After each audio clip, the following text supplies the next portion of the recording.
जीजी हम आए गए। दक्षिणहा के मारे रुकी रहे। अब दक्षिणहा आए गए। एक मजेदार गीत सुनावे जाते आप लोग के सामने।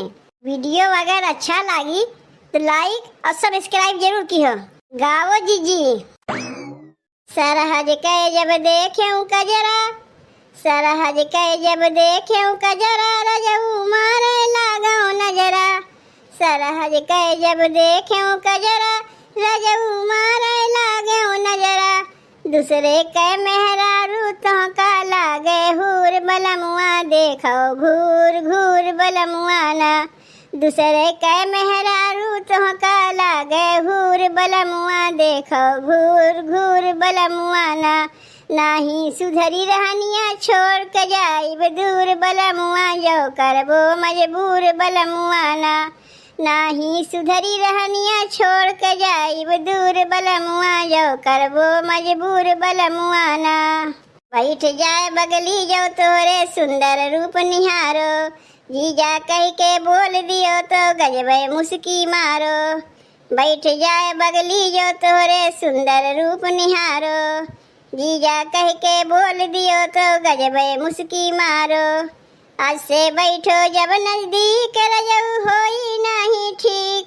आज से बैठो जब नजदीक, रजऊ होई नहीं ठीक। शीशा देख लियो है मुँह जैसा अमचूर, बलमुआ देखो घूर घूर बलमुआ ना।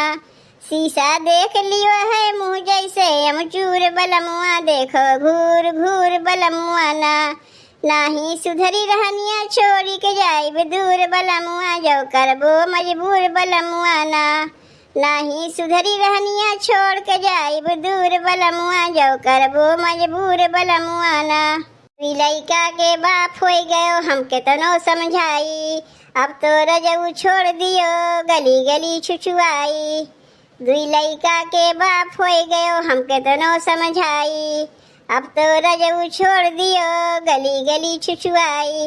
तनिका हो जाओ गंभीर बतिया मानो मोर प्रीत, तनिका हो जाओ गंभीर बतिया मानो मोर प्रीत। मौका पाए के मजा लियो भरपूर, बलमुआ देखो घूर घूर बलमुआ ना। मौका पाए के मजा लियो भरपूर, बलमुआ देखो घूर घूर बलमुआ ना। नाही सुधरी रहनिया छोड़ के जाइब दूर, बलमुआ जो करबो मजबूर बलमुआ ना। नाही सुधरी रहनिया छोड़ के जाइब दूर, बलमुआ जो करबो मजबूर बलमुआ ना। दूसरे के मेहरारू तो का लागे हूर, बलमुआ देखो घूर घूर बलमुआ ना। दूसरे के मेहरारू तो का लागे हूर, बलमुआ देखो घूर घूर बलमुआ ना। नाही सुधरी रहनिया छोड़ के जाइब दूर, बलमुआ जो करबो मजबूर बलमुआ ना। नाही सुधरी रहनिया छोड़ के जाइब दूर, बलमुआ जो करबो मजबूर बलमुआ ना। तब भैया बहनी गीतिया कैसन लाग कमेंटवा कह के तनी बताओ।